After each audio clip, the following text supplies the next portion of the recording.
Hello, everyone. Ayana Webb here, and welcome back to my channel. First and foremost, if you like my content, feel free to like, comment, and share. So today I'm really excited because, well, number one, actually, apparently, according to YouTube, today is the anniversary of my YouTube channel going live. So that's, yeah, so I'm excited about that. But the other thing is this is my first ever collaboration with a friend of mine, or just a collaboration in general. So it's really exciting to have other teachers come on and share their knowledge when it comes to piano and music, because it's one thing for me to teach my message, but one thing I'm a proponent of is being able to understand piano from different angles and different perspectives. So I always want to invite other teachers on to share their knowledge and to share their theory and also to share their story. So here I have Miss Ashlee Young. Say hello. Hello, thanks for having me. I'm so excited to be here. Absolutely. Thank you. And for those of you who are watching, please follow her channel. Is it Ashlee Young Piano? Ashlee Young Music Studio. Okay, yes. So I will make sure I have the link in. She has some other things that she's going to, be sharing with you guys in terms of her courses and whatnot. And also I'll make sure I'll have that in the description box as well. So what I want to do is, I know that we're going to be talking today about some sight reading. I know it's a little bit of sight reading that's like part of what I do, but she's like a sight reading, fanatic and pro. So I always want to bring people who teach other aspects of music and be able to get their, their perspective and their knowledge. So what I want to do first of all, before I get into that, I wanted to introduce to you guys Miss Ashlee and just her journey with piano. And one of the questions I wanted to ask you, Miss Ashlee, is what made you decide to choose piano education over any other career path that you could have chosen? Ooh, that's a great question. So I've played the piano for a really long time. I started playing when I was 4, and I didn't Wow. really take like a break. I went all the way through like high school and my undergrad and grad school pursuing degrees in piano performance. And when I started so actually let me backtrack. I taught a little bit in high school. I had like neighbors and my siblings and like cousins that wanted to take lessons. And so I was like, sure, I'll teach you, and like $5 a lesson or something crazy. And then when I got to college, I was working in a restaurant and at a coffee shop. And my one-on-one professor who taught my private lessons to me was like, what? You're serving in a restaurant? No, no, no, no, no. You're going to teach lessons. You're going to make such a higher rate. I will mentor you. I'll help you set up your studio. And so that's how I got started originally, because she explained it as it would help me learn the concept so much better, which it did.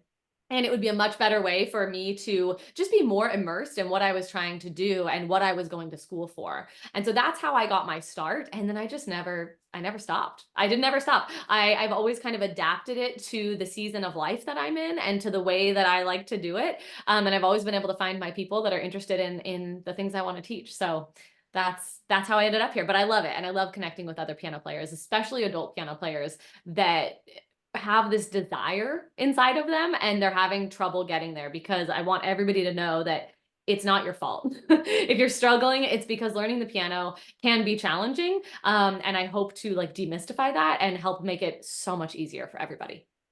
I love that. So you were studying music in school when you started your own studio? Yeah. That is awesome. Like it's so rare because I think that for a lot of people, we don't tend to get the kind of support that we do for pursuing music. And I get when I was going to school for music, I had a lot of friends and I told them that I was switching from accounting to music, and they're like, "You're so lucky because their parents are pushing them into like these fields that they're not really passionate about." So I think it's really cool that you had someone like not just like a professor, but also like a mentor in a sense. Like, hey, I'm not just teaching you the music side, but I'm also setting you up for success on the business side. So I think that's pretty cool.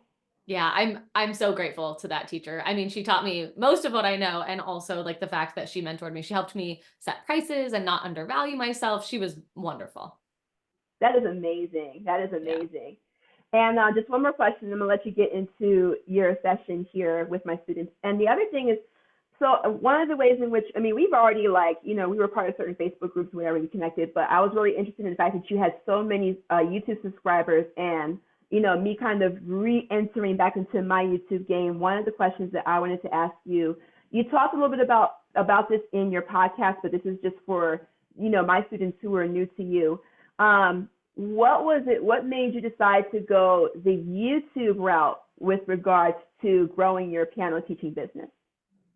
So great question. And my answer might be a little bit surprising because I didn't start my YouTube channel with the intention of growing my online business. Like I would like to Mhm. say that I had this really well mapped out plan where I was like, this is the way to generate leads, but that is not what happened at all. I had my sister's sister-in-law. She has a YouTube channel and my sister was getting married. We were at her wedding and we got partnered up to like go run errands together and grab coffee for all of the wedding party and things like that. And she had started a YouTube channel during the pandemic and it blew up so fast. She has a homesteading channel. And so she was like, you should do it. Why haven't you done this? And throughout the years, many people have told me like, you should try online teaching, you should try a YouTube channel, but I was really old fashioned. I was just like the barrier to entry of learning the technology felt insurmountable to me. And so when the pandemic happened, I had to learn how to teach online. I moved my whole private studio online. I learned how to use Zoom, all that stuff.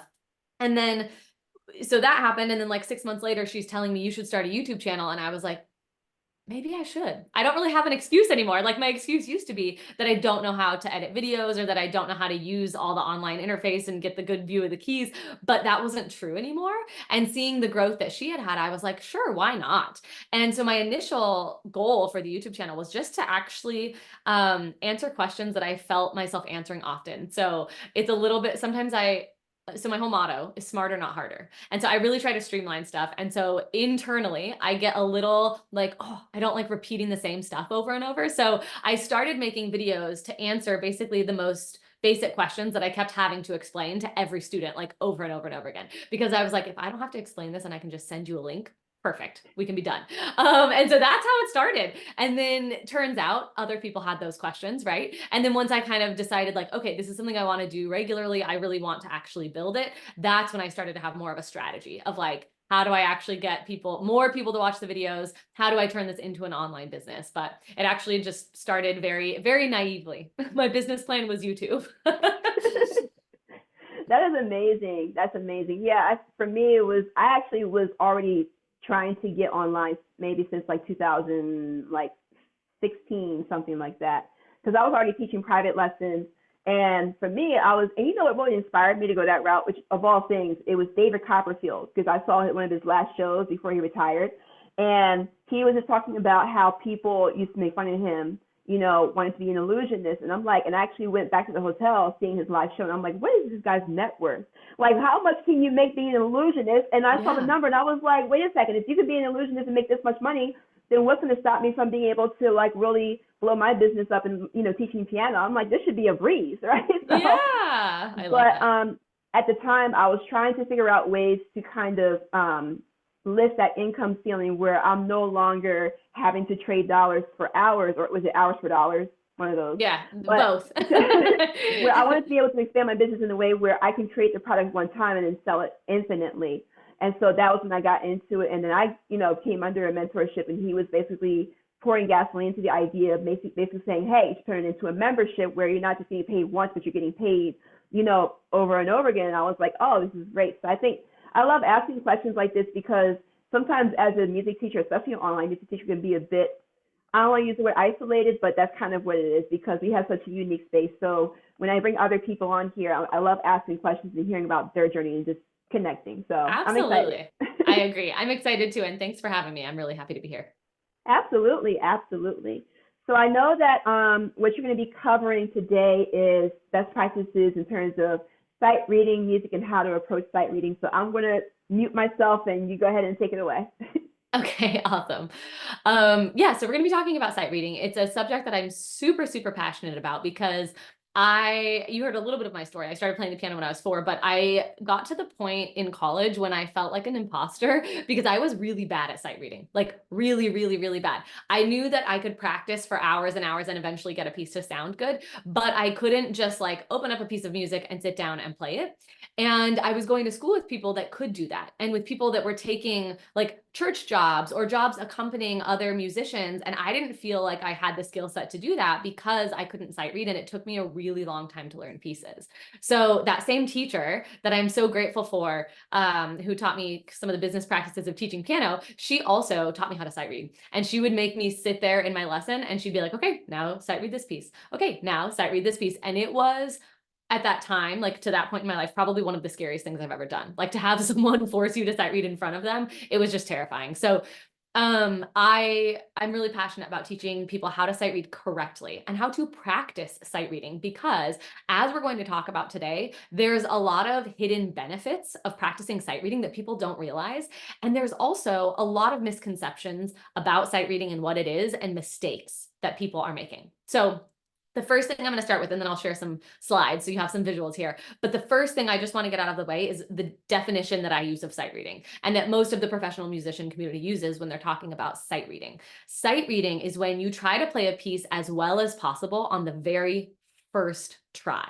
So it's not the process of like practicing a piece over and over the course of weeks or months to try to improve it. It's really just that very first playthrough of a piece. That is technically what sight reading is. Okay. And so we're going to go through how you know if you're sight reading incorrectly, and then we'll dive more into that. So the symptoms of sight reading incorrectly would be if you feel really overwhelmed by how much there is to pay attention to in a piece of music. So let's say you're like, I'm going to sight read. I want to open up this new book I got and I want to do some sight reading. So you go to open a piece and you sit down at your piano and instantly like your heart rate starts to go faster and you're like, oh my gosh, there's a lot. Like I just am overwhelmed by everything I see on the page. That is a symptom of like not having known how to practice sight read in the past. Okay. Another symptom of having practiced sight reading incorrectly, or I should say, like not have ever been taught how to practice it correctly, right? Would be that you're frustrated by the repeated mistakes that don't seem to go away, regardless of how much you practice sight reading.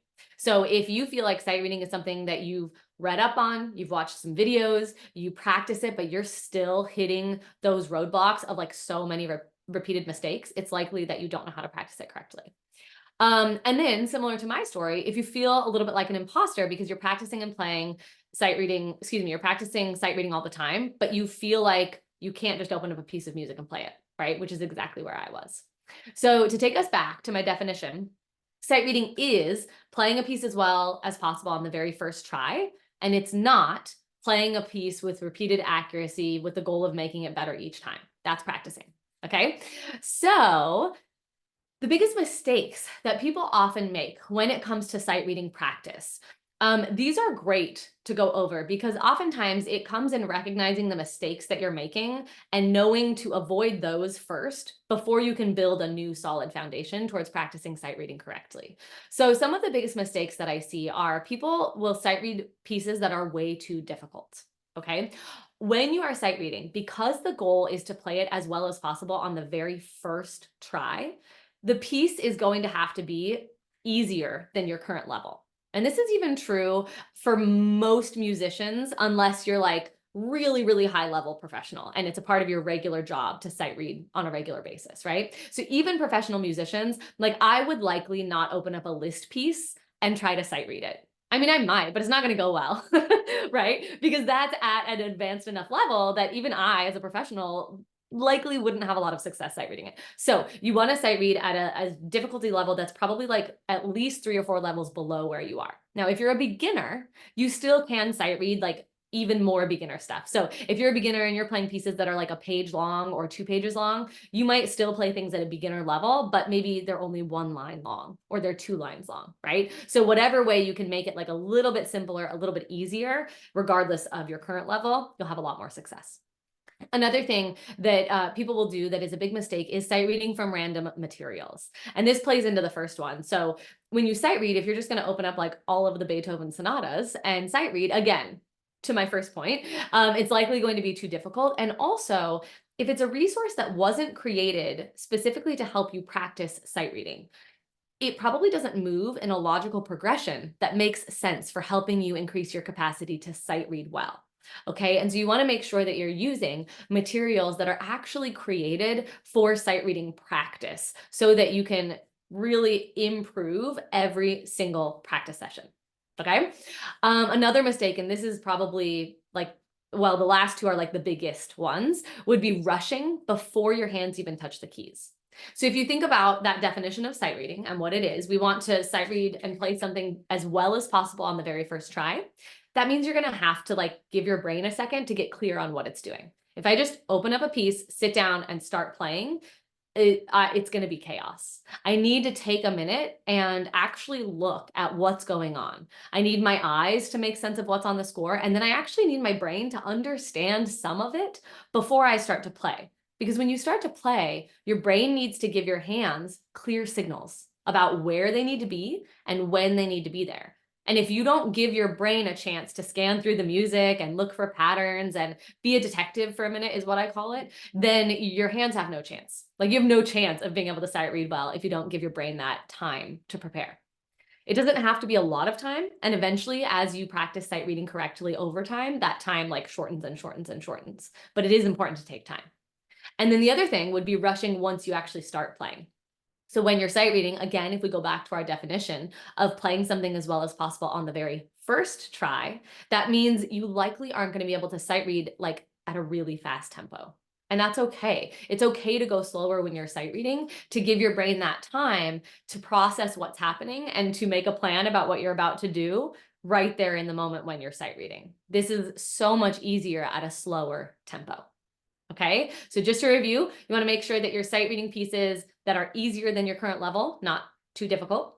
You want to sight read from materials that are made with the intention of sight reading, not just random stuff. You want to make sure that you're not rushing before you start sight reading. So take a minute and look through the music. And you also want to make sure that you're not rushing once you start playing. So go at a slow enough tempo that you can breathe and you can think about what you're doing. Now, when you take some of these pointers that I gave you and you work to practice sight reading correctly, and the key is correctly here, you're going to experience a lot of hidden benefits of sight reading. So oftentimes people come to sight reading practice because they want to get better at sight reading. And that's wonderful. Sight reading is a great thing to work on. But because when you're sight reading, you're essentially in a very compressed way analyzing a piece by scanning the music and looking for patterns before you play. You're learning that piece in a very short and condensed way because you're kind of like trying to take all of those patterns and play them in that moment. And you're also performing a piece because your goal is to make it from the beginning to the end without stopping and with as few mistakes, which is kind of the goal of performing, right? So it's like this condensed version of learning a piece, analyzing a piece, and performing a piece all within like a 10-minute span of time. And so when you practice that process correctly, it improves your ability to learn more difficult pieces over time. So you'll start to notice like you're going to become a lot more effective at analyzing the piece, at making sense of what's going on in the page and helping your hands do that correctly. And that translates to your more difficult pieces as well. It helps you with performance anxiety because each time you sight read, you are like kind of performing in a sense. And if you think back to the story I told you when I was talking before about me having to sight read in front of my teacher, part of the reason that it was so terrifying is because of performance anxiety. And that performance anxiety comes up even if you're not sight reading in front of someone, even if you're by yourself. The second that you try to play through a piece as well as possible on the very first try, the stakes are heightened, right? And it makes you a little bit nervous. And so you can actually start to decrease your performance anxiety when you practice it over time. Another benefit of sight reading is that it helps you develop expression and flow. So again, you get really used to staying in the flow and trying not to have those big crash and burn type situations. And if you're doing that correctly, that's going to improve a lot over time. It can help you minimize your mistakes and wrong notes. And it can help you increase your confidence. So the more often that you give yourself that chance to sight read a complete piece during your piano practice sessions, you start to develop more confidence, not only in sight reading, but in all of these other things that we're talking about over time, which is a really, really cool byproduct. Now, like Anna mentioned, I have a free workshop called Speed Reader, where I go way more in depth to this, and I actually break it up into the 3 simple steps that you can take to increase your sight reading accuracy so that you can sight read with more expression and flow every single time. I also sometimes throw in there that you'll also sight read with like way fewer mistakes. And if you watch that workshop, it's 42 minutes long. And if you stay for the entire workshop, then you get a little free gift at the end, a set of sight reading mastery cards that you can just get started with today. Now, this is the free option that I have for sight reading. I also have a paid course where You get tons of materials, hundreds of flashcards, all of the videos, and the roadmap that you need to learn to sight read with confidence and accuracy. And so the workshop is a great place to start. It's free, and you can get it by going to ashleejyoung.com/speedreader. And if you're interested in the course, it's called Secrets to Sight Reading. If you Google it, it'll come up. But also, if you watch the free workshop, you'll hear about it. Let me unmute myself. Okay. I tried to, okay. I don't even know how to bring myself back to, I don't even know how to bring my video back. Hold on. No worries. First of all, that was absolutely amazing. And I'm glad that you shared your free resource in your course. So for those of you guys who want either the free resource or her course or both, the link will be in the description box once this video goes up. So it's funny because I had like a list of questions. I think you already answered like the majority of them in the slides. So I'm a little stumped here, but I do have one question. Sure. So, okay. No, actually, I got two questions now. So just two questions. How long, because I already know my students, so this will be a question that I know my students will ask, and this is a question that's coming from me, and I think it will be helpful for my students. So a question that I'm pretty sure students will have in their minds is, how long will it take for them to become proficient in sight reading music? Ooh, that's a great question. So my course is a 6-week course. And I would say that by the end of the course, you are significantly more proficient than you were in the beginning, right? And so I would say you probably have like a stamp of proficiency at that point, comparatively speaking. But if you want to get to the point that you're like proficiently sight reading at a really high level, I would say it's going to take you likely regular sight reading practice over the course of time. I don't like to make time promises of like, do it in 1 week or do it in 5 hours, because it's not totally realistic, and it depends on the piano player and where they are in their journey. But you will be a different piano player when it comes to sight reading in 6 weeks with that course. And so that is the promise that I can make you, is that whatever you know now, you're going to be like 100 times better after that 6-week course, depending on how much time and effort you put into it. And caveat, ladies and gentlemen, you have to do the work. So yes, like, yes, get by the course and then not do it, and then be like, I want my money back because she told me 6 weeks and I didn't get. And I'm like, you gotta go through the material, you gotta put in the work, guys. I'm holding y'all responsible, okay? Yeah. And one thing I will say is, so you have to watch the course, right? And like the videos, of course, take up time. But when it comes to actually practicing sight reading, the cool thing about it is it doesn't take a super long time. Like you don't need to be practicing sight reading for hours a day. And I usually recommend about 10 minutes per practice session is based on sight reading. And so that's the great thing too. And that's a promise that I can make, is you don't need to be practicing sight reading for hours and hours and hours. It can really be a short and sweet session. And I always emphasize like quality over quantity when it comes to any piano practice, but especially when it comes to sight reading. Absolutely. And a question I had, because you had mentioned basically the difference between sight reading and practice, and kind of the experience. So my question would be, I'm trying to figure out if I can frame this correctly. Would you, considering that sight reading is about making sure that you're playing or that you're reading through music that's kind of below your level to make it easy, would you also recommend for someone to learn a piece by practicing if they happen to be above their sight reading level? Oh, sure. Yeah. So that is something that I will do sometimes with students, is like if they sight read a piece and, well, and it didn't go well, because that's usually the instance. So like, let's say you're sight reading a piece and you're finding that pretty consistently they're not going well. You might take those pieces and turn them into little exercises where you say, okay, I'm going to take like a whole week to focus on this piece, just a few minutes a day, not a lot, but to really be able to work through it. But I would also suggest that if that's what you're going to do, then when you go back to your sight reading practice, you decrease the level a little bit further so that you do find that level. Because when it comes to sight reading, you want to make sure, one, that you're doing it correctly with the things I talked about on the slides. But then two, if you're at the wrong level, it doesn't matter how much pre-work you do, it's still going to be very challenging to sight read. Yeah, for sure. And one more question, I'm gonna let you go. Yeah. Would you say that the process of learning how to sight read is either similar or different than the process of learning how to read like regular books or regular words? Oh my God, I love that question.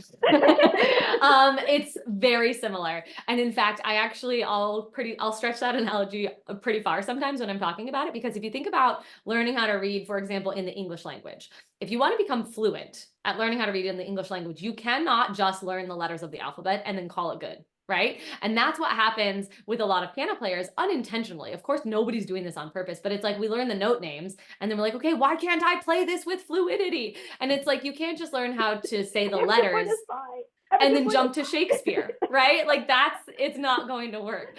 The letters are kind of like the note names. And then I'll say like intervals would be a really good pattern to look at. That would be the equivalent of little simple words like the or and. And then chords would be more like those sight words that you're seeing often, like she, he, they, but, those kinds of words. And then when you really want to go beyond that, we're talking about memorizing more higher level theoretical concepts, but you can get really far, which is note names, chords, and intervals. 100%. And that's actually the approach. Like when I teach like different aspects of music, like theory and chords, and a little bit of sight reading too. But I tell people pretty much the same thing: is that you're not thinking in the sense of like calculating that every good word is fine and that's just to get you in the door. But when it comes to like, reading music in real time, what you're really reading is patterns, the Yes. note direction, how far the notes are from each other. So really like learning those patterns, learning how chords look, like the difference between like a triad and say like root position, first inversion, and being able to kind of see that, all of that over time contributes to your ability to kind of just read through music. Because if you're like, especially if you're playing piano where you have to read 2 lines worth of music at the same time, like the right and the left hand, that can be really intimidating. But at the same time, like once you, like you said, the way that you broke it down, once you kind of understand that music is just patterns, in most cases, you'll be seeing multiple patterns at once.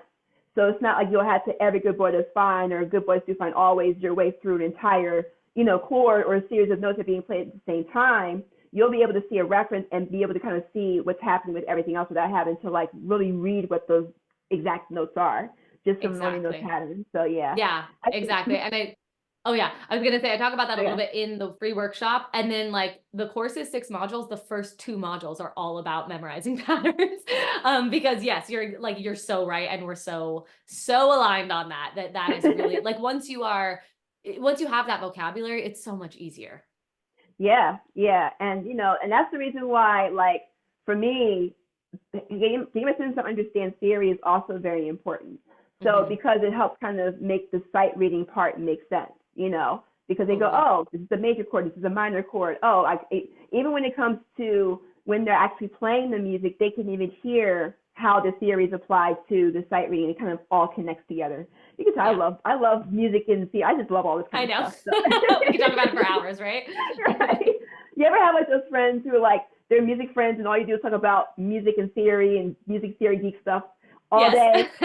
Yeah, so it is what it is for me. But absolutely. Thank you. I had so much fun with this. Hopefully we'll get a chance to maybe do this again in the future. Oh yeah, we'll do it on my channel too. yes, for sure. So once you get all that set up, and I'll let my students know, my subscribers know, and I'll be coming on your channel and just, again, it's really refreshing to have my students not just hear from me, but from other teachers who I vetted, and they have, experience, and they have a track record of being good teachers and having their students understand, because not everybody's good at teaching, but that's a whole different, that's a whole different interview right there. But correct, a different topic. Yeah. So, but again, thank you so much. And I really hope, like I said, once again, that we'll be able to do this again, where you can come in and teach my students, some other topics, or, pretty much anything that you think is going to be helpful for my students. Yeah. So, yeah. Anytime. Thank you so much for having me. This was awesome. Absolutely. And again, if you guys really like this content, make sure that you subscribe to both my channel and Ashlee's channel. I will make sure that I have both. Well, I'll make sure I'll have her channel link in the description, also her free resource and her courses she had mentioned. Those will all be in the description box. So thank you guys for watching, and I look forward to seeing you guys in a future video. See you guys soon.